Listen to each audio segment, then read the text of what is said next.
Uma vez salvo, salvo para sempre é contra o ensinamento constante da Bíblia, desde Gênesis capítulo 1 até o final de Apocalipse. As principais vozes evangélicas dizem que você é salvo somente pela graça. Não importa realmente como você vive depois de ser salvo. Você está salvo. Podemos ter nossas vidas encurtadas por uma vida pecaminosa. Podemos perder parte da recompensa celestial. Mas não importa o que façamos ou como vivamos, ainda estaremos salvos. Eu cresci em uma congregação que ensinava que depois de aceitar a Cristo, eu estava garantido por toda a eternidade. E o perigo disso é que você tende a relaxar. Uma vez salvo, salvo para sempre. Deixa o caminho largo aceitável. Estamos cristianizando o caminho largo. Eliminamos toda a ideia de uma vida transformada. Cortamos isso pela raiz. Acredito que grande parte da explicação para a hipocrisia na igreja americana e boa parte da igreja ao redor do mundo hoje é porque há muitas pessoas vivendo como hipócritas, pois foram ensinadas que não precisam viver uma vida santa, mas é uma questão de céu e inferno. Só acaba quando termina. Nenhuma vida cristã deve ser julgada antes da morte. A ideia de que você pode ser perdoado, reconciliado, purificado, e então viver uma vida pecaminosa e sem arrependimento e, de alguma forma, ainda ser um filho de Deus, é completamente contrária a todo o testemunho das Escrituras e algo que era desconhecido durante grande parte da história da Igreja. Parte 1. A Igreja Primitiva. Os que acreditam em uma vez salvo, salvo para sempre ou invariavelmente assumem uma postura de superioridade histórica, como se estivessem defendendo a fé histórica. Isso é incrivelmente desonesto. Isso porque, antes dos ensinamentos inovadores de Agostinho no início do século V, absolutamente ninguém na igreja primitiva acreditava em uma vez salvo, salvo para sempre. Não conheço qualquer estudioso patrístico ou historiador da igreja que discorde desse fato. Os pais da igreja não acreditavam em uma vez salvo, salvo para sempre. Eles acreditavam que havia a possibilidade de se afastar de Cristo. E assim eles teriam uma posição muito parecida com a dos arminianos de hoje em dia sobre a possibilidade de apostasia. Não existia nenhum tipo de garantia absoluta de salvação, independentemente da sua crença ou comportamento. E os cristãos eram conhecidos pelo seu comportamento transformado. Eles eram uma comunidade diferente. Aqueles eram tempos em que as pessoas eram martirizadas por causa da sua fé. Eles não negavam a Cristo. Quero dizer, eles só precisavam dizer uma palavra e não seriam mortos. Mas não faziam isso. Eles eram muito fiéis. Pessoas assim compreendem a doutrina de forma muito mais clara do que nós, que vivemos com tanto conforto hoje. A primeira geração de cristãos após os apóstolos estava em uma posição singular para poder fazer uma declaração ousada que nenhuma geração de cristãos desde então conseguiu fazer. Esta é a fé que nos foi transmitida pelos apóstolos. Na verdade, a primeira geração desses cristãos foi discipulada pessoalmente pelos apóstolos, homens como Clemente de Roma, Inácio e Policarpo. Eles herdaram uma Bíblia que ensinava as pessoas a crer, a obedecer. Eles não conheciam outro caminho na igreja primitiva além da fidelidade até a morte. Os pais da igreja primitiva, na verdade, alertavam contra a ideia de uma vez salvo, salvo para sempre, porque essa doutrina não era encontrada em nenhuma igreja cristã da época. Ela era encontrada entre os gnósticos. Os gnósticos eram hereges que negavam que o Deus do Antigo Testamento é o mesmo Deus do Novo Testamento. Eles também acreditavam que nossa carne era inerentemente corrupta. Além disso, negavam que Jesus tivesse vindo em carne. E João se refere a eles em 1 João 4,3 como o anticristo.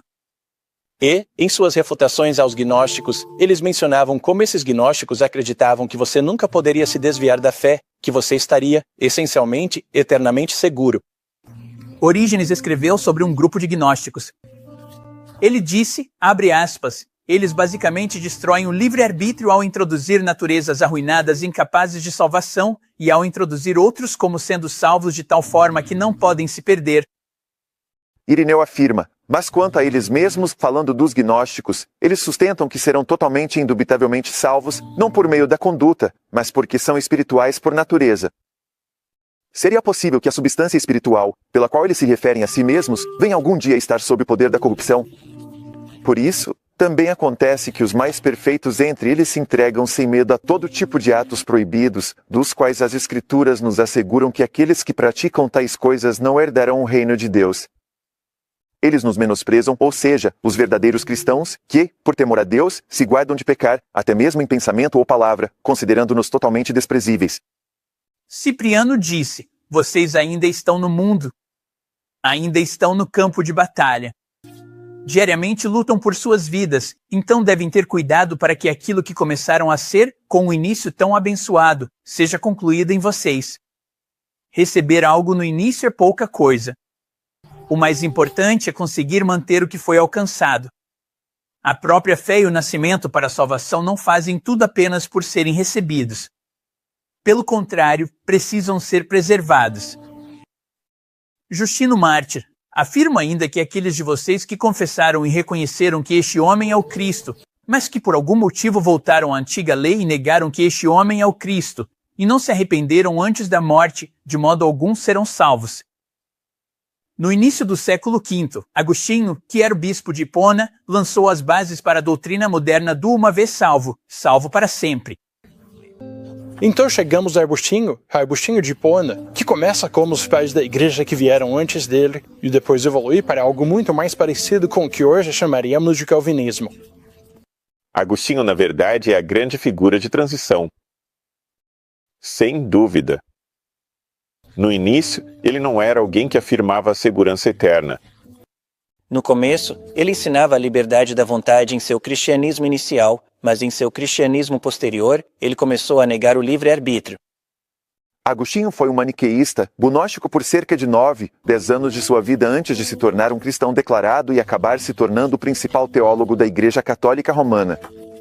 Agora, no início do século V, um monge britânico chamado Pelágio criticou uma declaração que Agostinho havia feito em suas confissões. Agostinho havia declarado a Deus: concede o que ordenas e ordena o que desejas. Bem, isso fazia parecer que tudo em nossa obediência vem de Deus e nada vem do homem. E, ao invés de admitir que havia exagerado em suas confissões, ele foi 180 graus na direção oposta da fé histórica e declarou que o homem não pode fazer absolutamente nada em relação à sua própria salvação. Ele disse que cada parte da nossa salvação vem de Deus, desde a nossa fé inicial, nossa obediência e nossa perseverança até o fim. Agostinho levou o pêndulo para o lado oposto, mais na direção do seu gnosticismo maniqueísta, que tinha uma visão de que havia os eleitos entre os maniqueus. E os eleitos, como se sabe, eram assim, uma vez salvos, salvos para sempre. Eles perseverariam na fé maniqueísta, que não era cristã de forma alguma. Esse ressurgimento do ensino gnóstico por Agostinho deveria ter causado um choque na igreja, mas Agostinho escrevia em latim. E muito do que ele disse nunca foi lido pelos cristãos orientais de língua grega, e eles nunca adotaram sua teologia. O impacto dele poderia ter sido muito menor se não tivesse existido, muito tempo depois, um monge agostiniano chamado Martinho Lutero. Na reforma do século XVI, você tem Lutero, que acredita exatamente como os pais da igreja nesse ponto. Ele acredita que é possível cometer apostasia. Na verdade, ele se opõe ao ensino de uma vez salvo, salvo para sempre, mas acreditava que havia certas pessoas que recebiam esse dom especial que os fazia eleitos, o dom da perseverança. A visão dele sobre a perseverança parece ser a mesma de Agostinho, de que nunca podemos ter certeza nesta vida de que receberemos o dom da perseverança até o dia da nossa morte. Para Lutero, havia sempre presente o alerta constante da danação final para todos aqueles que se afastavam e abandonavam a fé. Isso é realmente impressionante. Você vê a doutrina de uma vez salvo, salvo para sempre sendo refutada pela igreja primitiva nos primeiros 3 séculos da história da igreja. Você tem Agostinho pegando isso dos gnósticos e trazendo para dentro da igreja, mas ensinando apenas que os eleitos entre os salvos vão perseverar e ninguém sabe quem são eles.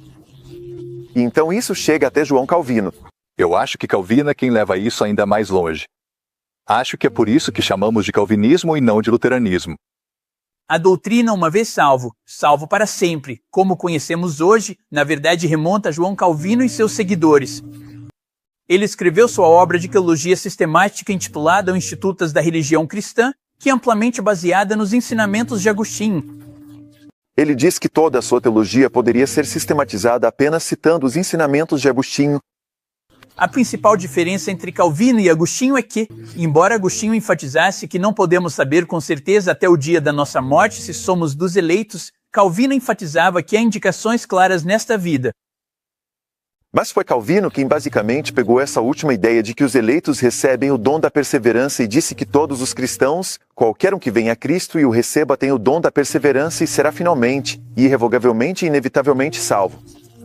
Então Calvino se desviou da tradição que veio antes dele. Ele até se desviou do que outros líderes da Reforma ensinavam. Mas depois dele, os batistas, a maioria deles. Eu sou batista do livre-arbítrio, mas a maioria dos batistas diverge com ele da tradição cristã. A tradição reformada presbiteriana diverge com Calvino da tradição cristã predominante.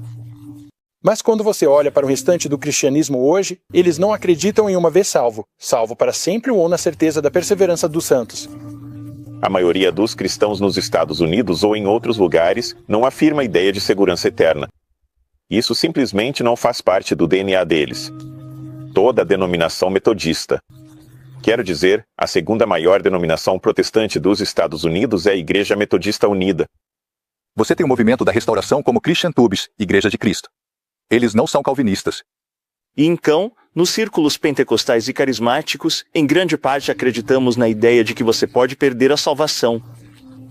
O movimento anabatista quase que de forma unânime acredita que é possível para um verdadeiro crente apostatar da fé.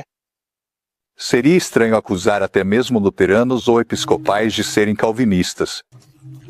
Então, a grande maioria dos cristãos não acredita em uma vez salvo, salvo para sempre. Estamos ensinando uma perfeição impecável.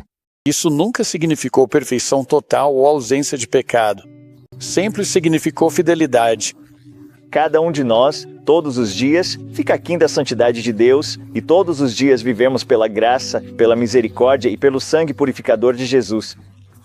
Essa é a base. A possibilidade do pecado existe até que Cristo venha e sejamos transformados à sua imagem. 1 João 2:1 é a resposta para isso. Se alguém pecar, o texto diz imediatamente que existe a possibilidade de você pecar, mas então você tem um advogado junto ao Pai, Jesus Cristo, o justo.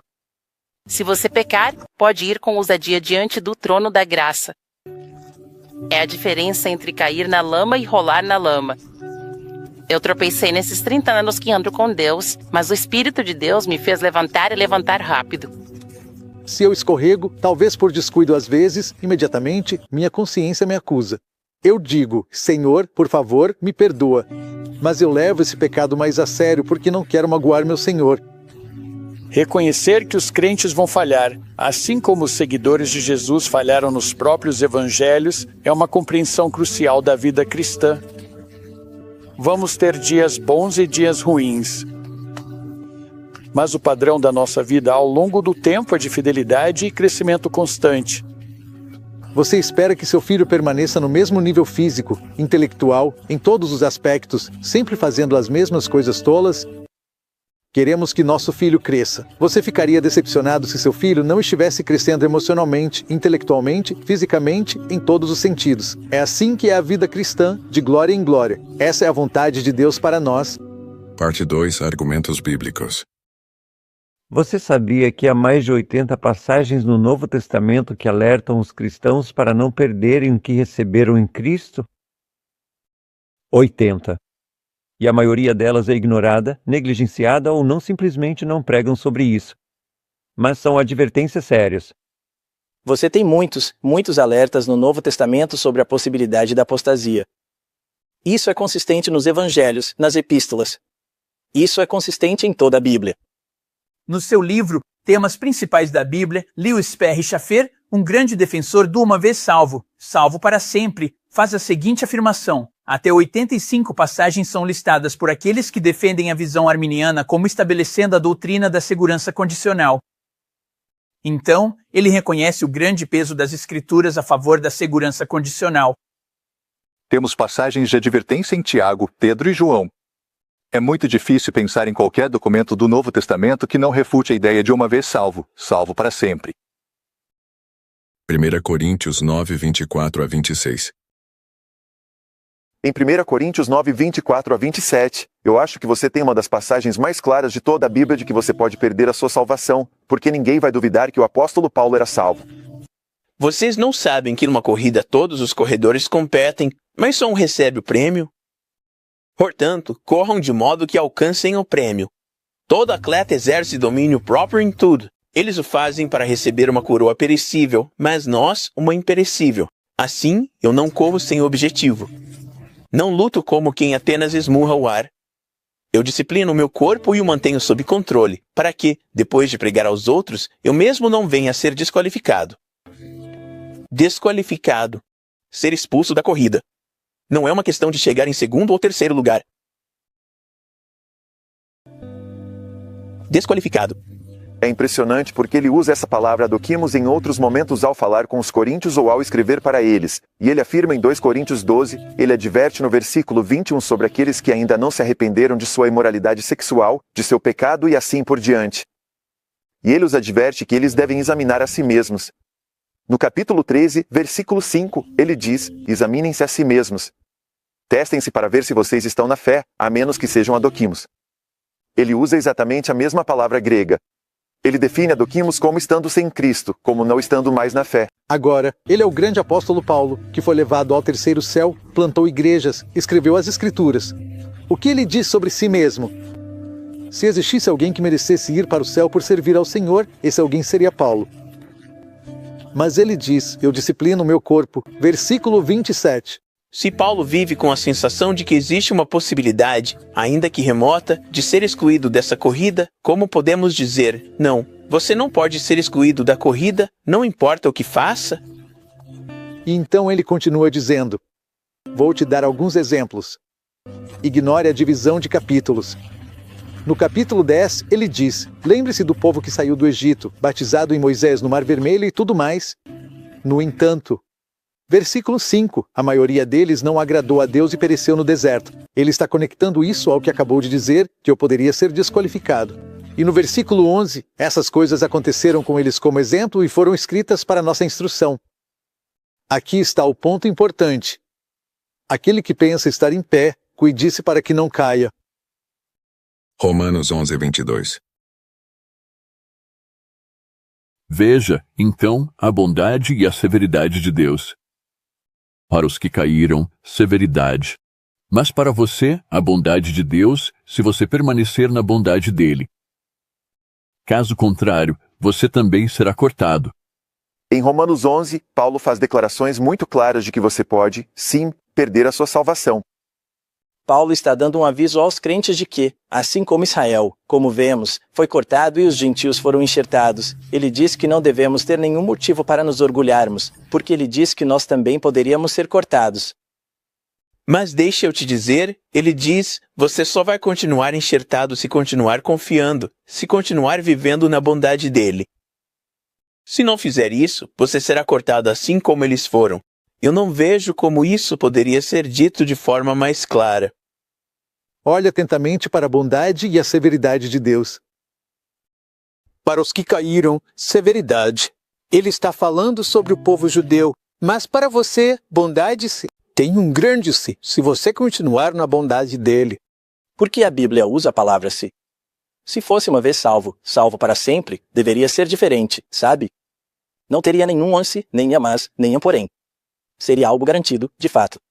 Ele diz, não seja arrogante ou presunçoso, mas tema, pois se Deus não poupou os ramos naturais, também não poupará você. O problema para o pessoal do uma vez salvo, salvo para sempre com esse versículo é que eles dizem que é impossível se desviar, e se é impossível se desviar, então não há motivo algum para temer. Alguns que acreditam em uma vez salvo, salvo para sempre o dizem. Paulo está apenas alertando os gentios como um grupo. Ele só está avisando os gentios de que eles precisam reconhecer a posição dos judeus e tal. Eles estão torcendo as coisas. Desculpa, olhe para o que o texto realmente diz. Ele não está falando com os gentios de forma geral. Ele está alertando aqueles que permanecem firmes na fé. Você não diz para alguém no seu trabalho, ou para um vizinho que não conhece Jesus, que ele está em Cristo pela fé e que precisa manter a fé ou será cortado. Isso não faz o menor sentido. Você foi enxertado nessa maravilhosa oliveira, mas se não for fiel, também será cortado. Então, a fidelidade é um requisito. E eu encorajo, quem quer que esteja ouvindo isso, olhe para o que o texto diz. Pare de tentar dar explicações baseadas em uma teologia que você quer defender. Defenda a palavra de Deus e mude a sua teologia. Hebreus 6:4-6. Hebreus tem pelo menos uma dúzia de passagens que refutam a ideia de uma vez salvo, salvo para sempre. Os capítulos 6 e 10 parecem dizer de forma direta: você pode perder a sua salvação. Pois, no caso daqueles que uma vez foram iluminados, provaram o dom celestial, tornaram-se participantes do Espírito Santo, provaram a boa palavra de Deus e os poderes do mundo vindouro, e então caíram, é impossível renová-los outra vez para arrependimento, visto que, para si mesmos, estão crucificando de novo o Filho de Deus e o expondo à vergonha pública. Hebreus 6 é outra passagem que, na minha opinião, é categoricamente clara ao ensinar que pessoas podem ter sido salvas e, de fato, perder a salvação. Existem 3 respostas populares dos defensores da segurança eterna para as passagens de advertência. A primeira é que não são verdadeiros crentes que estão sendo mencionados. A segunda é que esses textos não estão falando sobre a perda da salvação, mas sim sobre a perda de recompensas. A terceira é que Deus está usando essas advertências para fazer com que os crentes perseverem, mesmo sabendo que eles não podem deixar de perseverar. O livro de Hebreus é claramente escrito para cristãos. Isso é evidente em cada página do livro de Hebreus. É muito difícil dizer que alguém que foi iluminado, provou o dom celestial, se tornou participante do Espírito Santo, foi santificado pelo sangue de Cristo e é chamado de irmão. É difícil dizer que essas pessoas nunca foram realmente convertidas. Eu não acho que haja como fugir do fato de que este é um texto sobre apostasia, porque mesmo que a palavra usada seja provou, ela significa realmente experimentou. Quero dizer, o mesmo livro diz que Cristo provou a morte. Bem, isso não quer dizer que ele só teve um gostinho da morte. Significa que ele morreu. Quando diz que eles receberam o Espírito Santo, a palavra grega usada ali é a mesma que aparece em Hebreus 3, verso 1, para se referir aos santos irmãos que receberam a vocação celestial. Eles receberam a vocação celestial ou não? Hebreus 6,4. Foram iluminados, provaram o dom celestial, isso com certeza é nascer de novo, e se tornaram participantes do Espírito Santo. Jesus disse que o mundo não pode receber o Espírito Santo. Paulo disse que o homem natural não recebe o Espírito, e essas pessoas receberam o Espírito Santo. Quando diz é impossível renová-los outra vez para arrependimento? Outra vez para arrependimento? Outra vez? Ou seja, se arrependeram. Até mesmo lá no final, em Hebreus 13, ele fala sobre a prática regular da fé cristã que eles estão vivendo em Roma. Então, não, ele não está escrevendo para não cristãos. Versículo 6. Tendo caído, é impossível renová-los outra vez para arrependimento, visto que de novo crucificam para si mesmos o Filho de Deus e o expõem à vergonha pública. A ideia de que podemos estar além de qualquer recuperação nos lembra de Provérbios 29. Alguém pode ser repreendido e ser teimoso. Depois de tantas repreensões, ele pode chegar ao ponto de estar quebrado além da possibilidade de mudança. Essa é uma passagem assustadora. Cada dia que você peça é um dia em que você está chegando cada vez mais perto desse ponto de reprovação. Você não pode continuar vivendo de uma forma que fere ao Senhor, que o crucifica novamente. Você não pode fazer isso. Pense da seguinte maneira: todo pecado é um pecado pelo qual Jesus precisou morrer. Como você poderia ter uma visão indiferente do seu pecado depois de saber disso? Você ajudou a crucificar Cristo. E é por isso que em Hebreus ouvimos sobre o apóstata recrucificando Cristo pelos pecados que cometiam, ao rejeitar e se afastar de Cristo. Hebreus 10, 26 a 29. Porque, se continuarmos a pecar deliberadamente depois de termos recebido o conhecimento da verdade, já não resta sacrifício pelos pecados, mas uma terrível expectativa de juízo e um fogo ardente que consumirá os adversários. Qualquer um que rejeita a lei de Moisés morre sem misericórdia, mediante o depoimento de 2 ou 3 testemunhas. Quanto mais severo castigo vocês acham que merece aquele que pisou aos pés o Filho de Deus, profanou o sangue da aliança pelo qual foi santificado e insultou o Espírito da graça?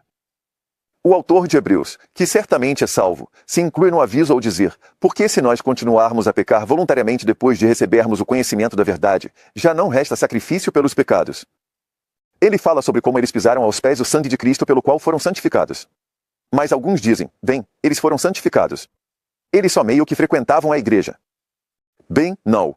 O livro de Hebreus, especialmente o capítulo 10, até mesmo antes, usa a santificação no contexto da salvação. E também está na voz passiva. Não é algo que eles fizeram. Deus os santificou pelo sangue de Cristo. Essa pessoa foi uma vez santificada pelo sangue de Jesus e agora o pisou aos pés.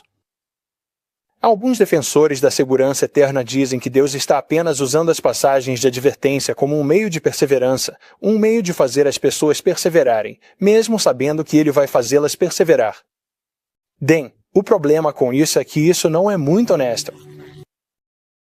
Se eu sou um professor e já decidi de antemão que todos os meus alunos vão passar no curso, e se eu digo, vocês precisam estudar ou então vão ser reprovados neste curso, isso é desonesto. Se eles já estavam predestinados a não serem salvos desde antes da fundação do universo, então não faz sentido alertá-los sobre a apostasia, porque eles não poderiam agir de outra forma. Não, esses são avisos reais para cristãos reais porque existe, de fato, um perigo espiritual real para eles. E ele diz que, se as pessoas desobedeciam à lei de Moisés, morriam sem misericórdia, com 2 ou 3 testemunhas dando testemunho contra ele. Quanto mais severo será o castigo para aqueles que pisaram o Filho de Deus e trataram o sangue da aliança pelo qual foram santificados como impuro e insultaram o Espírito Santo. É um argumento a fortiori. A fortiori, do maior para o menor. Se o povo de Deus do Antigo Testamento podia perder a salvação, dado o privilégio ainda maior que temos no Evangelho, com muito mais severidade Deus lidaria conosco. Você vê esse argumento do maior para o menor de novo, que temos visto repetidas vezes ao longo dos avisos do Novo Testamento, que não devemos dizer, bem, não estamos mais debaixo da lei, então podemos cometer apostasia. Repetidas vezes, em Hebreus capítulo 2, Hebreus capítulo 10, Hebreus capítulo 12, é ainda pior se desviar estando debaixo da graça.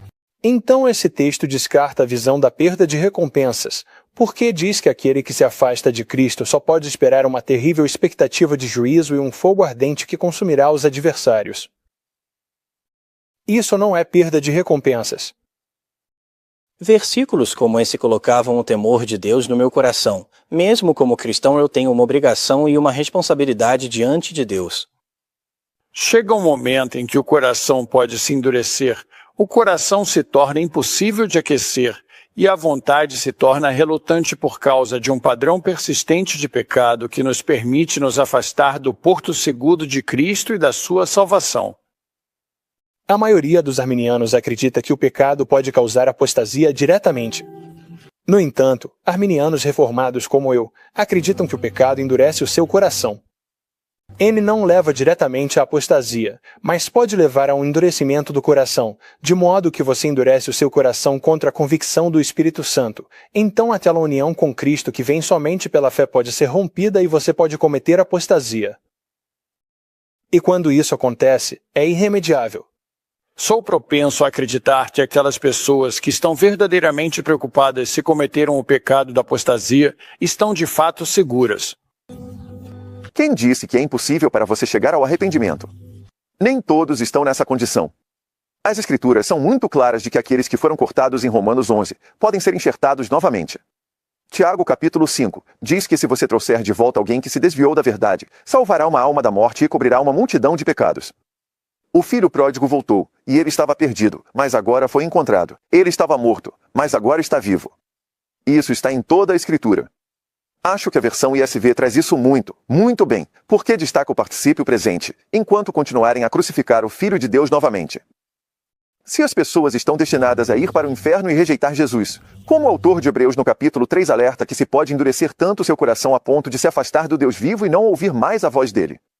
Mas isso não significa que a voz dele não estava lá.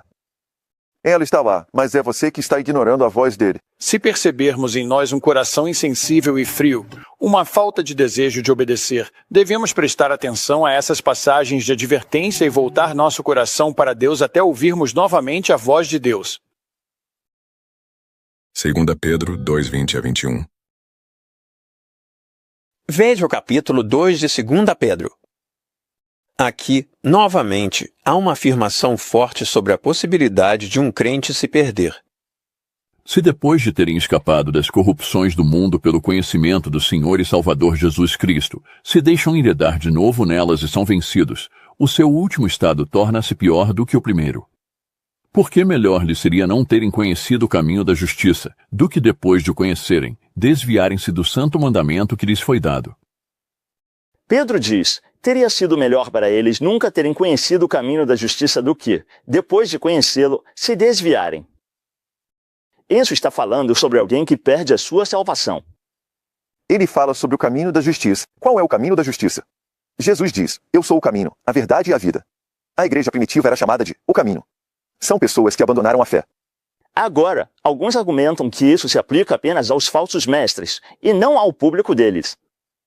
Seja para quem for que ele está falando, essas são pessoas que realmente chegaram ao conhecimento da verdade.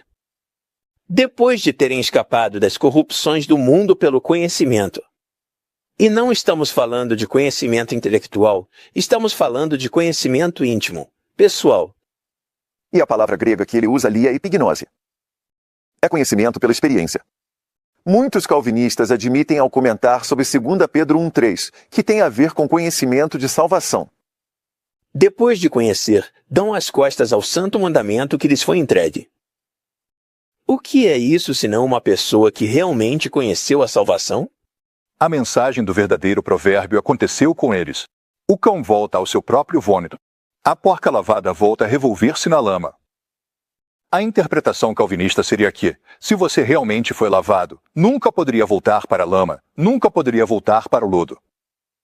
O que por si só parece levantar a questão, então, por que Pedro os adverte? Pedro ilustra o estado de apostasia de um ex-crente, sobre o qual adverte no capítulo 1, quando descreve os crentes como tendo escapado das corrupções do mundo pela concupiscência, e se esquecem que foram purificados de seus pecados passados.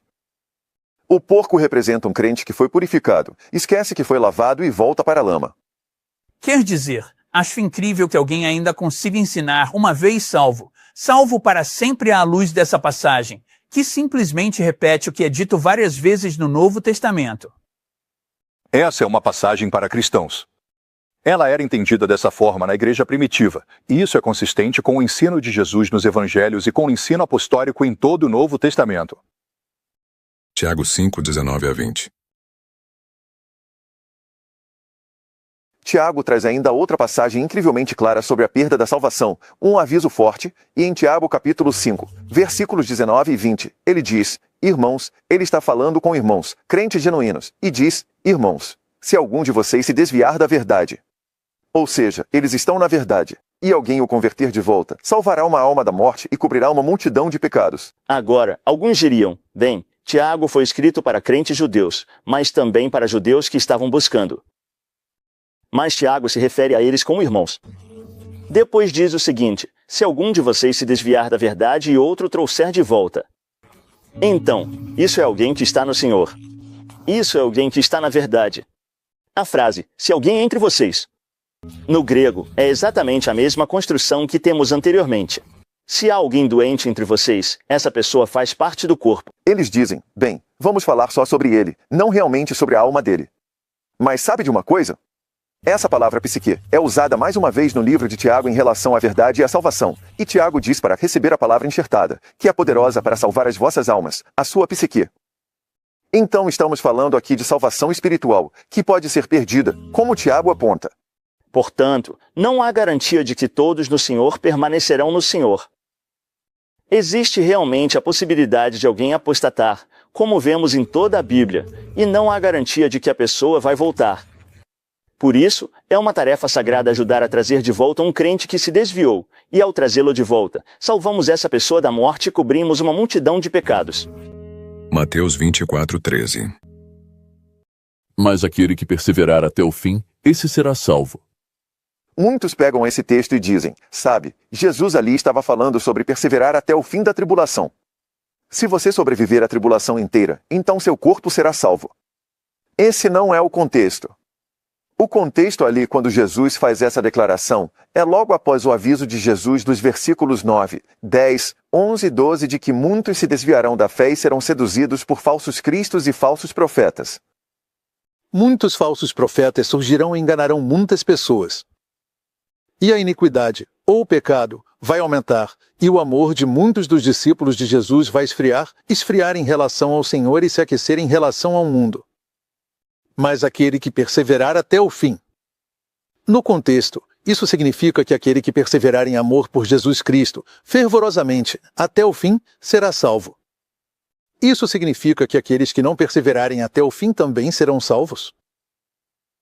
Então estaríamos indo contra as palavras de Jesus Cristo. Uma passagem semelhante está em Mateus 10, 22, onde Jesus diz: "E sereis odiados por todos por causa do meu nome, mas aquele que perseverar até o fim será salvo."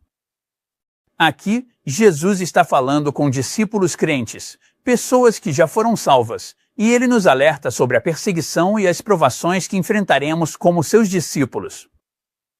Mesmo assim, ele nos adverte que precisamos perseverar fielmente até o fim para sermos salvos. Na mesma instrução de Jesus, ele diz: "Se vocês me negarem diante dos homens, eu os negarei diante do Pai que está nos céus."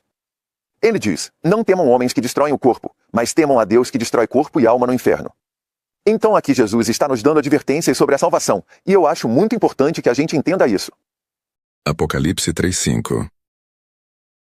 Apocalipse 3:5. Se você vencer, será vestido com vestes brancas. Eu não apagarei o seu nome do livro da vida. Agora, repare nessa possibilidade de que o seu nome pode ser apagado do livro da vida. Ora, isso não pressupõe que existe a possibilidade de isso acontecer? Por que dar uma promessa a alguém de que não vou apagar o seu nome do livro da vida se é impossível que o nome seja apagado do livro da vida? Sim, vocês são cristãos agora, mas se fizerem isso e aquilo em termos de crença e comportamento, o nome de vocês pode ser apagado do livro da vida do Cordeiro. Eles dizem: "Ah, meu nome está no livro da vida, vai ficar lá para sempre." Mas Jesus está mentindo aqui? Ele está fazendo uma ameaça vazia? Se você vencer, seu nome nunca será apagado do livro da vida. E se você não vencer? É interessante que algumas pessoas tentam escapar desse aviso solene e imaginam que o livro da vida é composto por todo mundo que já viveu.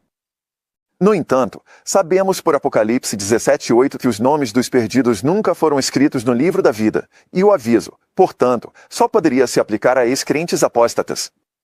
Diz no versículo 6, quem tem ouvidos para ouvir, quem está disposto a ouvir a verdade e encarar os fatos. Parte 3. Contra-argumentos. Efésios 1, 13 e 14. Nele, vocês também, quando ouviram a palavra da verdade, o evangelho da salvação de vocês, e creram nele, foram selados com o Espírito Santo prometido, que é a garantia da nossa herança até que a recebamos por completo. Aqueles que acreditam nessa doutrina de uma vez salvo, salvo para sempre, frequentemente apontam para as palavras de Paulo em Efésios 1, de que somos selados com o Espírito Santo. No grego, selo é frequentemente um carimbo, um selo de aprovação, um selo que um rei coloca em algo, indicando que aquilo pertence a ele. E selos podem ser quebrados. Carimbos podem ser removidos. Todo mundo na época de Paulo sabia que selos podiam ser quebrados. Havia selos em ânforas, jarros de vinho. Havia selos em documentos. A mesma coisa acontece com a palavra penhor, que infelizmente às vezes é traduzida como garantia. Bem, garantia. Obviamente que a sua salvação é garantida pelo Espírito Santo, e é tudo o que isso significa. Você vai ser salvo. Bem, tradução é uma coisa complicada. Até mesmo a palavra garantia tem mais de um significado. Mas a palavra penhor é como um sinal, uma entrada. É uma espécie de pagamento inicial. Então, fomos selados pelo Espírito Santo, ou seja, recebemos o Espírito Santo como uma herança, como um depósito do que está por vir. Se você acha que o que Deus já fez na sua vida até agora é incrível, você ainda não viu nada. O Espírito Santo é apenas, digamos, a primeira parcela da obra de Deus na sua vida e de onde tudo isso vai dar. A maravilhosa declaração de Paulo sobre o Espírito Santo como selo, como o pagamento inicial, nos permite fazer uma distinção entre certeza e segurança eterna. Cerca de 4 vezes, o apóstolo Paulo fala do Espírito Santo como a prova de que somos salvos. Qual é a evidência de que você é um cristão? A obra do Espírito Santo na sua vida, mudando os seus afetos, mudando os seus desejos, tornando você capaz de viver a vida de Cristo de maneiras que simplesmente nunca foram possíveis antes da cruz. Temos uma poderosa certeza pelo agir interno do Espírito Santo. Não precisamos de algum tipo de segurança eterna. Nós simplesmente precisamos da reafirmação. Então, esse é o selo do Espírito Santo. ao recebermos o Espírito. Romanos 8,16, o Espírito testifica com o nosso Espírito que somos filhos de Deus. E em Romanos 8, Gálatas 4, Deus colocou dentro de nós o Espírito de seu Filho, dizendo, Abba, Pai. Então, temos esse depósito, esse sinal de entrada. Esse é o selo de Deus dizendo, você é um dos meus, você me pertence, eu te dei o meu Espírito. É só isso que está dizendo. Ele não está dizendo, você pode viver do jeito que quiser enquanto isso porque foi selado. Isso nunca seria consistente com os ensinamentos de Paulo. Paulo continua alertando a igreja de Éfeso quanto à prática de imoralidade e pecados perversos. Ele apresenta uma lista de vícios e diz, não deixem ninguém enganar vocês, porque muita gente está enganando os outros sobre isso. Que ninguém engane vocês com palavras vãs, pois por causa dessas coisas vocês não herdarão o reino de Cristo. A mesma coisa que você encontra em Efésios 1:13 e 14 sobre ser selado pelo Espírito Santo, você encontra em Efésios 4:30. Mas em Efésios 4:30, também diz que não só você é selado pelo Espírito, mas que você pode entristecer o Espírito Santo. Então, fomos selados no dia da salvação, mas depois ele nos adverte para não entristecermos o Espírito Santo. E Paulo está fazendo uma referência ali a Isaías 63:10, quando eles estavam entrando na terra prometida, mas entristeceram o Espírito Santo de Deus, e se tornaram inimigos dele, e ele exterminou muitos deles. Então, precisamos deixar muito claro que você pode ultrajar o Espírito, como diz em Hebreus 10. Se entristecermos o Espírito Santo, estaremos entristecendo o meio da nossa salvação. Se o Espírito está te incomodando nesta manhã, agradeça a Deus por ele estar te incomodando, antes que você vá para o inferno. Bem, isso é o que você pode fazer em relação ao Espírito Santo: aceitá-lo, resisti-lo, entristecê-lo, apagá-lo. João 10, 27 a 29. Outro versículo que você costuma ouvir do pessoal da ideia de uma vez salvo, salvo para sempre, é João 10, 27 e 28. Ele diz, as minhas ovelhas ouvem a minha voz, eu as conheço e elas me seguem. E eu lhes dou a vida eterna, e jamais perecerão, e ninguém as arrancará da minha mão. E então eles vão dizer, se você é salvo uma vez, estará salvo para sempre, porque ele te dá a vida eterna e você nunca vai perecer. Então, em João 10, Jesus diz que a ovelha ouve a sua voz e que estamos guardados em segurança nas mãos do Pai, que é maior do que todos. E ninguém pode nos arrancar das mãos do Pai. Isso é uma notícia incrivelmente boa. João 10 é uma passagem incrivelmente bonita. Tem a ver com a nossa segurança em Cristo, que ninguém pode nos arrancar. A palavra grega é harpazo. Ninguém pode, à força, nos tirar da mão dele ou da mão do Pai. Ninguém é capaz de arrancá-los da mão do Pai. Mas você pode pular para fora da mão do Pai se quiser. Ele não vai nos forçar a ficar. Se alguém disser, eu não quero mais Deus, então podemos sair e ir embora. Sempre foi assim. Sempre tivemos essa escolha, e isso aconteceu ao longo de toda a Bíblia, e é por isso que há tantos avisos do Novo Testamento. Porque as ovelhas ali são definidas como aquelas que seguem Cristo. O tempo presente do grego é usado. Elas seguem e continuam seguindo Cristo. Elas creem nele, é o tempo presente do grego. Continuam crendo. Em João 10, você tem todos esses verbos no presente do indicativo. Minhas ovelhas estão ouvindo minha voz, elas estão me seguindo. A condição neste versículo é quando ele diz, minhas ovelhas ouvem a minha voz e me seguem. Então, se você não está mais seguindo Cristo, se não está mais ouvindo a voz dele, então você já não tem mais as promessas deste versículo. Elas me seguem e eu lhes dou a vida eterna. E se você não seguir? Essa promessa ainda vai ser cumprida? Eles não me seguem e mesmo assim eu lhes dou a vida eterna? O problema é quando as pessoas querem pegar as promessas da Bíblia sem aceitar as condições da Bíblia. É tudo uma frase só. Você não pode rejeitar a primeira parte e dizer, ele simplesmente nos dá a vida eterna. E essas pessoas que me seguem, ouvem minha voz e me seguem, jamais perecerão. As Escrituras são muito claras ao dizer que uma ovelha pode endurecer o coração. Na verdade, Jesus fala com as ovelhas em Lucas 12. Pequeno rebanho. Ele está falando com o rebanho de ovelhas e os alerta que devem ser como o servo bom e fiel que distribui alimento no tempo certo. Mas ele diz, se esse servo, o mesmo servo, essa mesma ovelha do rebanho, sair e espancar os servos e se embriagar com os bêbados, então será cortado em pedaços e lançado com os incrédulos. Jesus diz isso em Lucas 12. Bem, Apocalipse 21:8 diz, os incrédulos vão para o lago de fogo. Isso é um péssimo negócio. Então, as Escrituras alertam que você pode endurecer o seu coração como ovelha e deixar de ouvir a voz dele. Então, pelo que entendo das Escrituras, podemos saber, com toda certeza, que somos salvos. Podemos ter absoluta confiança no poder de Deus para nos guardar, mas os alertas são reais. Romanos 7, 23 e 24. Mas vejo uma lei diferente nos membros do meu corpo, guerreando contra a lei da minha mente e me tornando prisioneiro da lei do pecado, que está nos meus membros. Miserável homem que sou, quem me livrará do corpo desta morte? Romanos 7 tem sido uma passagem controversa por 2 milênios. E a grande questão, esse texto está falando sobre a vida normal de um crente, que você faz as coisas que odeia e as coisas que você quer fazer, você não faz, e que você vive esse tipo de vida esquizofrênica e então reconhece: eu sou apenas um pecador miserável salvo pela graça? E em Romanos 8:1, agora pois, já não há condenação. É assim que devemos ler esse texto? Ou será que Paulo está falando sobre a vida debaixo da lei, antes de conhecer o Senhor? A igreja primitiva entendeu isso corretamente. A igreja primitiva, nos primeiros séculos da história da igreja, entendeu que o apóstolo Paulo estava falando de si mesmo antes de ser salvo.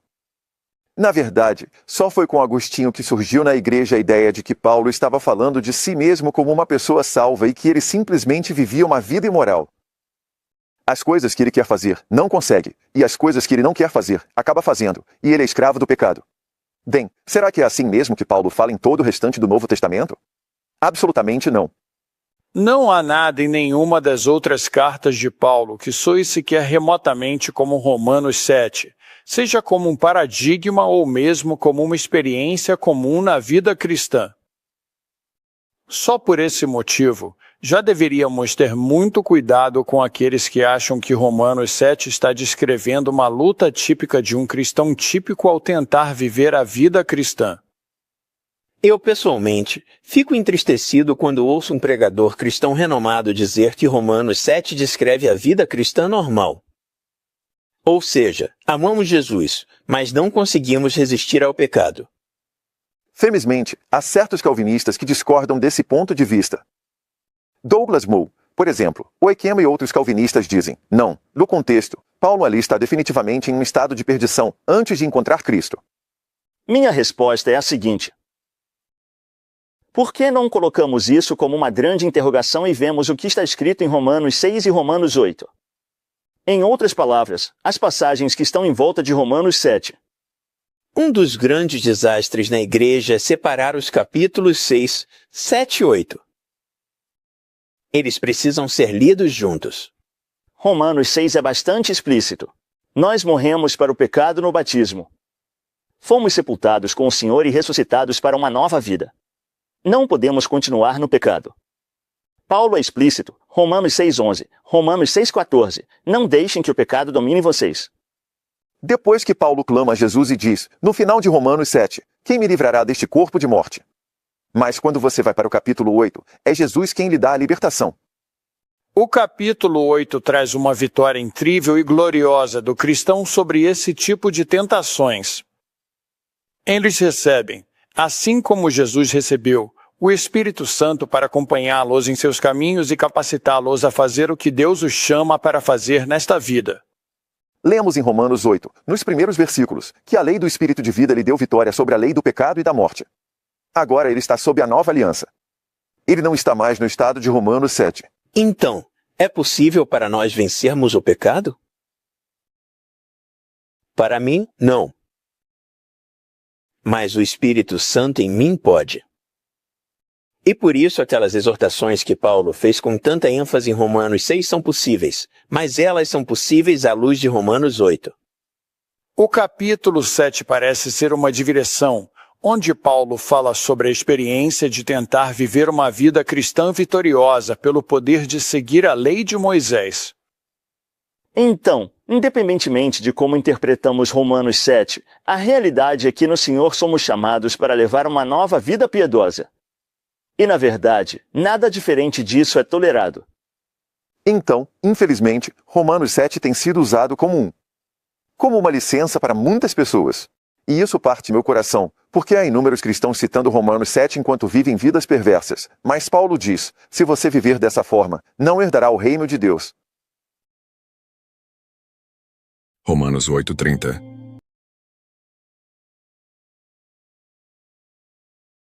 E a esses que ele predestinou, também chamou. E a esses que chamou, também justificou. E a esses que justificou, também glorificou. Uma das minhas passagens favoritas de toda a Bíblia, e tenho certeza que também é a favorita de muitos cristãos, é Romanos 8, do versículo 28 ao 39. Lá diz: "E sabemos que todas as coisas cooperam para o bem daqueles que amam a Deus, daqueles que são chamados segundo o seu propósito." Depois, ele continua falando sobre esses propósitos eternos. "Pois aqueles que ele conheceu de antemão, predestinou. Aos que predestinou, chamou. Aos que chamou, justificou. E aos que justificou, glorificou." Os calvinistas, na verdade, chamam isso de corrente de ouro, pois aqueles que são chamados seguem assim até a glorificação. Eu concordo com John Wesley, que afirmou que Paulo não está dizendo que todos os que foram chamados são justificados, que todos os que são justificados serão glorificados.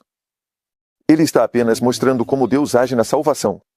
Paulo não afirma, nem aqui nem em qualquer outra parte de seus escritos, que exatamente o mesmo número de pessoas são chamadas, justificadas e glorificadas. Ele também não nega que um crente possa se desviar e ser excluído entre o chamado especial e a glorificação. Romanos 11, 22. Ele apenas afirma que esse é o método pelo qual Deus nos conduz passo a passo em direção ao céu. Mesmo quando você observa os tais passos e esses elos nessa corrente de ouro, nenhum passo garante automaticamente o próximo. A Bíblia diz em muitos são chamados, mas poucos são escolhidos. Então, só ser chamado não significa que você automaticamente será escolhido. Pedro diz em 2 Pedro 1,10 para confirmar o seu chamado e eleição, ou seja, o fato de você ter sido escolhido deve ser ratificado. O contexto ali trata da continuidade na fé. Então isso não garante que você será justificado. E aqueles que são justificados não podem dizer, com certeza serei glorificado automaticamente. As Escrituras dizem em Hebreus 10, versículos 38 e 39, o justo viverá pela fé. Mas se ele retroceder, ele não está avançando nessa cadeia. Desta forma estará voltando para trás. Minha alma não terá prazer nele. Quando continuamos, ao vermos essa lista do que pode nos separar do amor de Cristo, começando com tribulação, anjos, demônios, principados, vida, a própria morte, não há nada fora de você que possa te afastar. Tem uma coisa nessa lista que está faltando. Essa coisa é você. O que Paulo está dizendo é que nenhuma circunstância externa ou pessoa externa, nem mesmo um demônio, nem mesmo um anjo. Defensores da ideia de uma vez salvo, salvo para sempre, apresentam esse versículo como se Paulo tivesse seguindo sua pergunta com as palavras: será que é adultério ou assassinato, ou roubo, ou fornicação, ou cobiça, ou mentira? Em outras palavras, não importa quais sejam nossos pecados, eles não nos separarão do amor de Deus. Mas não foi isso que Paulo disse. Ele seguiu sua pergunta com estas palavras: será que tribulação, ou angústia, ou perseguição, ou fome, ou nudez, ou perigo, ou espada? Agora, isso não é pecado. Essas são coisas que Paulo e outros fiéis em Cristo estavam sofrendo. Existem várias maneiras diferentes de interpretar isso, nenhuma das quais apoia a ideia de que você pode nascer de novo maravilhosamente, ser perdoado dos seus pecados, purificado, transformado e então sair por aí vivendo do jeito que quiser, cometendo qualquer pecado que quiser. Talvez sua vida seja interrompida cedo, talvez você perca tesouros no céu, mas ainda assim vá para o céu. Não há uma sílaba no Novo Testamento que apoie essa ideia, e Romanos 8 certamente não apoia. O Sermão da Montanha. É uma verdadeira tragédia na igreja atualmente que a mensagem mais popular já pregada, o Sermão do Monte, tenha sido deixada de lado em muitas igrejas. Porque é considerada o legalista. Muitas pessoas têm dificuldade com o Sermão do Monte. Elas olham para o que Jesus está dizendo ali e dizem: bem, isso é impossível. Moisés disse: você sabe, você não deve matar. Mas Jesus disse: e se você odeia alguém no seu coração, então você comete assassinato no seu coração. Porque se vocês perdoarem as ofensas dos homens, o vosso Pai Celestial também vos perdoará. Mas se vocês não perdoarem as ofensas dos homens, tampouco o vosso Pai perdoará as suas ofensas. Agora, se uma vez salvo, salvo para sempre for verdade, então essa afirmação é falsa. Pois isso significaria que seremos admitidos no céu, mesmo que não tenhamos perdoado as ofensas dos outros. Jesus dá ensinamentos sobre divórcio e novo casamento ali. Ele ensina sobre viver uma vida santa. Ele ensina sobre não cometer adultério e o quão sério isso é. São passagens que alertam contra a ideia de uma vez salvo, salvo para sempre. Muita gente não gosta do Sermão da Montanha e diz, não, isso não é realmente para a igreja. E então eles dizem que a prova disso está em Mateus 5,48, quando Jesus diz, e vocês devem ser perfeitos, assim como o Pai de vocês que está no céu é perfeito. Bem, obviamente, nenhum de nós pode ser tão perfeito quanto Deus. Então, claramente, Jesus não pretende que vivamos dessa maneira. Ouvimos isso, sejam perfeitos, assim como o Pai Celestial de vocês é perfeito. Mas sobre o que ele está falando? Eu gosto de dizer que um texto sem contexto é só um pretexto para você fazer ele significar o que quiser. Mateus 5 não termina com sejam perfeitos ou como um resumo de Mateus 5:17 a 48, mas como uma cristalização do amor de Deus por todas as pessoas, visível no sol e na chuva que caem sobre todos. Ele não ama apenas aqueles que o amam. Ele não ama só quem retribui o amor dele. O amor dele é perfeito. É completo. E esse é o sentido da palavra grega ali. Telos significa perfeito. Ou maduro, ou completo. Esses são os 3 significados dessa palavra. Quando Paulo usa uma linguagem como essa, por exemplo, em Filipenses, ele está na verdade usando outro ponto do espectro de significados do que telos pode querer dizer. Ou seja, ele está falando sobre crescer, tornar-se maduro em Cristo. Então, a palavra não tem apenas um significado. Ou seja, perfeição tem um espectro de significados que vai de objetivo, completude, perfeição, maturidade. E a ideia de nossa justiça superar a dos fariseus? Isso simplesmente não dá para fazer. Mas isso ignora as interações que Jesus tem com os fariseus. Os fariseus eram discípulos de Moisés. Eles seguiam a lei de Moisés. Mas por dentro, Jesus disse, eles não eram purificados, que pareciam justos por fora, mas por dentro, estavam imundos. E o cristianismo trata justamente dessa pureza interior. A justiça dos fariseus não era algo do tipo, uau, que inalcançável. Estava abaixo do padrão mínimo de aceitação. Os discípulos deveriam pregar o evangelho a todas as nações e ensiná-las a observar tudo o que Jesus ordenou, que seria o Sermão do Monte. E é assim que devemos discipular as pessoas. Não podemos ousar descartar o ensino de Jesus e ainda assim afirmar ser cristãos do Novo Testamento. Ao término do Sermão do Monte, Jesus conta uma pequena história que cantávamos quando crianças, de que o homem sábio construiu sua casa sobre a rocha. Na verdade, foi uma história muito séria de Jesus, para dar uma imagem que diz que a pessoa sábia é aquela que ouve suas palavras e as pratica. É absolutamente desastroso. Ler o Sermão do Monte como se Jesus estivesse dizendo, esta é a intensa justiça que Deus quer, e você nunca vai conseguir cumpri-la. Não, não é isso que Jesus faz de jeito nenhum. O conteúdo é para aqueles que já são discípulos, e Jesus diz a eles, de me seguir no reino de Deus reflete essa realidade. Devemos ser santos. Devemos buscar essa qualidade que nos diferencia do mundo, e isso não é uma opção. Se não formos fazer isso, não vamos conseguir. É isso que Jesus está ensinando. Então, o Sermão do Monte é um discipulado para aqueles que querem seguir Jesus no reino de Deus. Nossos pecados futuros já estão perdoados? O erro central da mensagem da hipergraça é que, no momento em que você é salvo, Deus não só perdoa seus pecados passados e presentes, Ele não só perdoa quem você é e o que você fez. Mas, nesse momento, Ele perdoa todo o pecado que você ainda vai cometer no futuro. Todos os seus pecados passados são perdoados quando você é salvo pela primeira vez, mas seus pecados futuros não são pré-perdoados. Em outras palavras, você começa com a ficha limpa, mas pode sujar essa ficha de novo. Nós sabemos que somos perdoados dos nossos pecados passados, não dos pecados futuros, porque em 2 Pedro 1, há um alerta sobre aqueles que se esquecem de que foram purificados dos seus pecados passados. É por isso que lemos em Tiago 5, versículos 19 e 20, que quando o irmão é trazido de volta depois de se desviar do Senhor, diz que você salvará uma alma da morte e cobrirá uma multidão de pecados. É por isso que nos é dito que devemos confessar nossos pecados, e então Ele é fiel e justo para nos perdoar os pecados. Se as pessoas dizem que seus pecados futuros também já estão perdoados, como alguns pregam, então 1 João 9 não faz sentido. Se confessarmos nossos pecados, Ele é fiel e justo para nos perdoar. Eu diria, Senhor, não preciso confessar nada. Eles já estão perdoados. Há muitas escrituras espalhadas no Novo Testamento. Foi isso que a igreja primitiva ensinou: você deve continuar confessando seus pecados.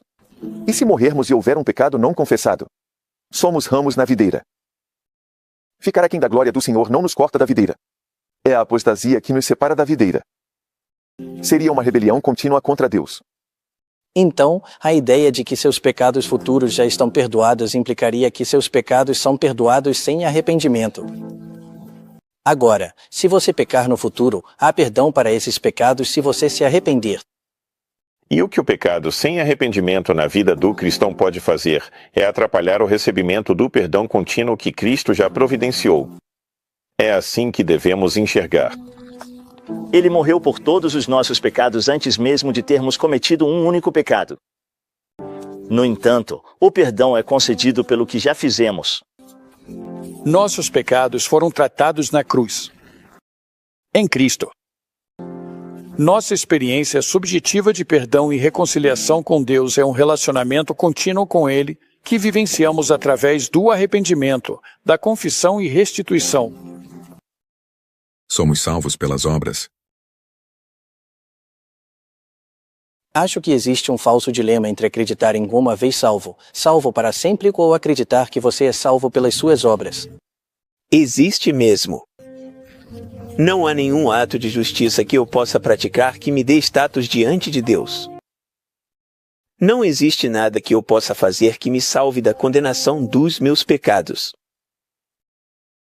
Somos salvos pela fé, o que nos dá uma posição diante de Deus. O sangue de Cristo. Nada além do sangue de Cristo nos dá posição diante dele. A justificação é pela fé.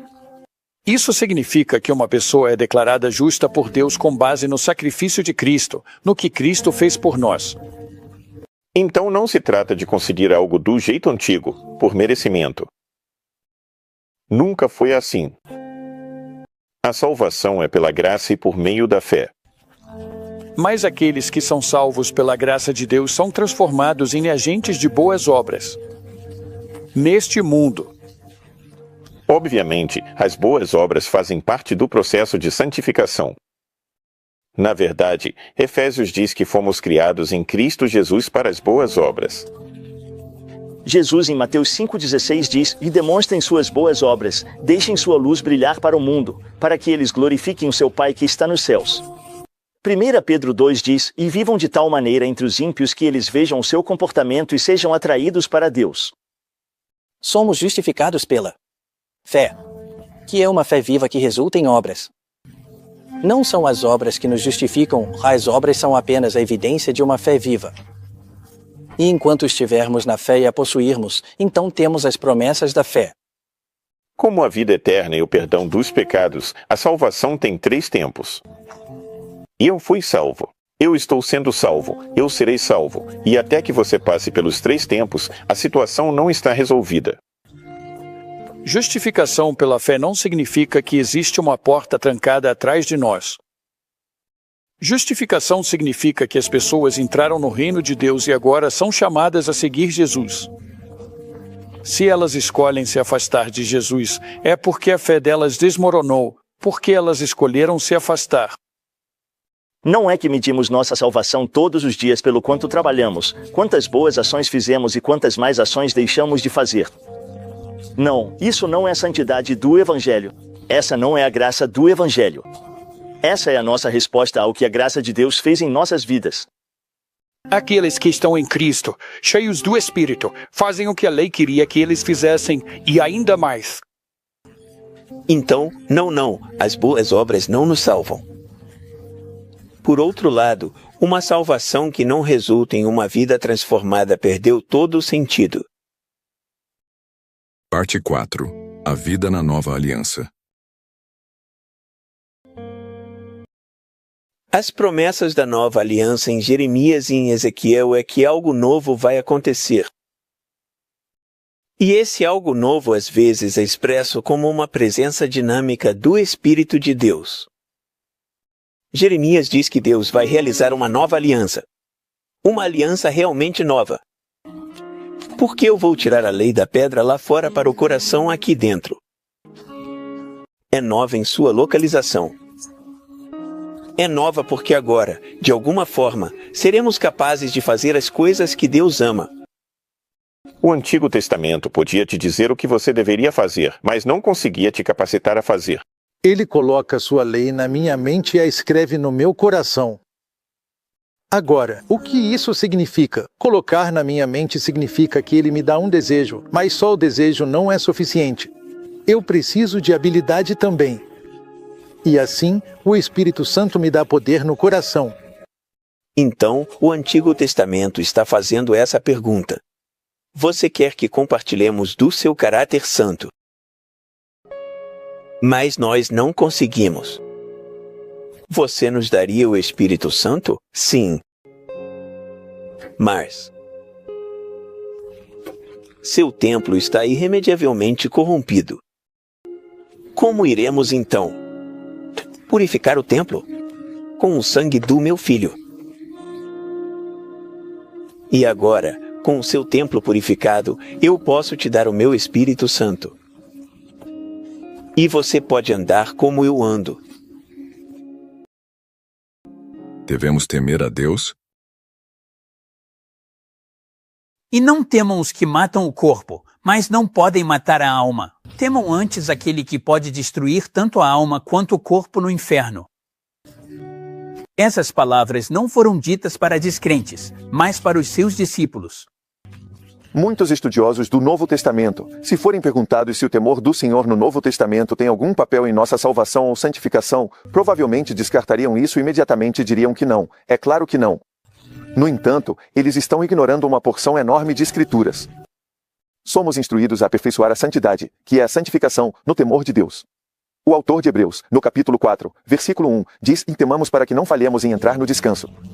Encontro pessoas o tempo todo que dizem não temer a Deus. Fico preocupado com quem diz isso. Acreditar na segurança condicional me ajudou a permanecer no caminho certo. Isso me ajudou a manter uma consciência sensível às convicções do Espírito Santo. Essa doutrina de uma vez salvo, salvo para sempre, simplesmente destrói o temor de Deus. Se confiarmos na graça dele e não brincarmos deliberadamente com o pecado, não temos nada a temer. Se escolhermos brincar com o pecado, temos tudo a temer. Como devemos viver? Vejo muitos cristãos frustrados tentando viver do jeito que Deus deseja. Mas ao mesmo tempo fazem as coisas do seu jeito. Isso não vai dar certo. As pessoas são ensinadas que uma vez salvas podem se rebelar contra Deus, viver como quiserem e ainda assim entrar no reino dos céus. Isso é mentira do inferno. E se não levarmos isso a sério, muitos de nós vamos perecer. Porque queremos acreditar em uma mentira. E vamos juntar para nós mesmos esses falsos mestres que só dizem o que queremos ouvir. Somos chamados à santidade. Não é opcional, essa é a vontade de Deus. 1 Tessalonicenses 4 fala da sua santificação. Hebreus 12:14 diz que sem santidade, ninguém verá o Senhor. Não somos devedores à carne para vivermos segundo a carne. Se vocês viverem segundo a carne, morrerão. Mas se pelo Espírito Santo vocês fizerem morrer as obras da carne, viverão. Isso é um alerta, mas também uma promessa de que você pode ter vitória sobre a carne. Leia os pais da igreja primitiva. Esses caras estavam sendo martirizados pela fé, eles não cediam e viviam vidas santas. E está muito claro nas Escrituras que podemos viver uma vida vitoriosa. Na verdade, espera-se isso de nós como crentes. Uma vida santa é totalmente possível. Jesus disse, ou melhor, a Bíblia diz que ele nunca permite que você seja tentado além do que pode suportar. Ele sempre oferece uma saída. Leve a sério o aviso de fugir do pecado, resistir ao diabo e não apagar a obra do Espírito na sua vida. Jesus disse para serem meus discípulos, vocês devem tomar sua cruz e negar a si mesmos. Em outras palavras, você não pode ser levado pelas emoções ou pelo prazer momentâneo. Posicione-se e pense: o que estou fazendo? Não deixarei que me levem ao inferno. Me disseram que não posso mudar. Não, você pode ter vitória. A vitória está no poder do Espírito Santo através do Senhor Jesus Cristo, que vai te dar poder para viver uma vida santa. Deus realmente nos transforma. E fortalezas realmente podem ser quebradas. Aqueles que eram viciados podem ser libertos dos vícios. O novo nascimento é realmente um novo nascimento. Ande no Espírito, e você não satisfará os desejos da carne. Simplesmente busque o Pai e ande no Espírito, e você terá vitória. Tito, capítulo 2, diz que a graça de Deus, que se manifestou a todos os homens, nos ensina a dizer não à impiedade. Ela nos capacita a viver uma vida piedosa.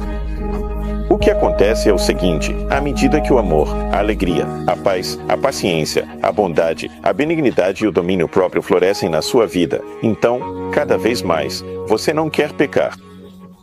Então, nós sempre ficamos aquém da glória de Deus. Eu ainda não sou como Jesus. Isso entristece o coração. Me ajude a ser amoroso, parecido com Cristo. É outra coisa viver uma vida em rebelião contra Deus, cometendo adultério, embriaguez, roubo, mentira e odiando as pessoas de propósito.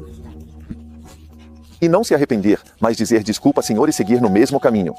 Isso não é arrependimento verdadeiro. Jesus pregou o arrependimento.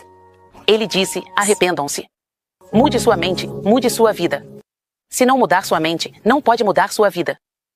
Deus está nos chamando para mudar nossa mente. E arrepender-se significa uma mudança de direção. É como o termo militar usado no desfile quando se diz meia volta. Eles giram 180 graus e ficam de frente para o lado oposto. Arrependimento é voltar-se para Jesus Cristo com fé. Mudança de coração, mudança de mente, que leva à mudança de vida. A palavra metanoia, arrependimento, significa realmente se afastar. Não tem a ver com o que você sente sobre isso. Quero dizer, você pode se sentir culpado ou pode não se sentir culpado. Depende de quão anestesiada está a sua consciência.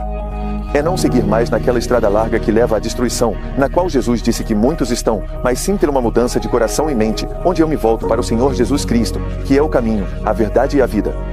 Ele é o caminho estreito. À luz de toda essa discussão sobre uma vez salvo, salvo para sempre, e a real possibilidade de apostasia levando a consequências graves e julgamento eterno, eu acredito que devemos nos ajoelhar diante de Deus em busca da sua graça. De Gênesis a Apocalipse. No fim das contas, Deus odeia o pecado, mas Ele nos deu o livre-arbítrio. E sempre haverá consequências. De qualquer forma, a escolha é nossa. No fim das contas, se perdermos o céu, a culpa não é de ninguém além de nós mesmos. Ninguém tem desculpa, porque não se dedicou ao que já está escrito.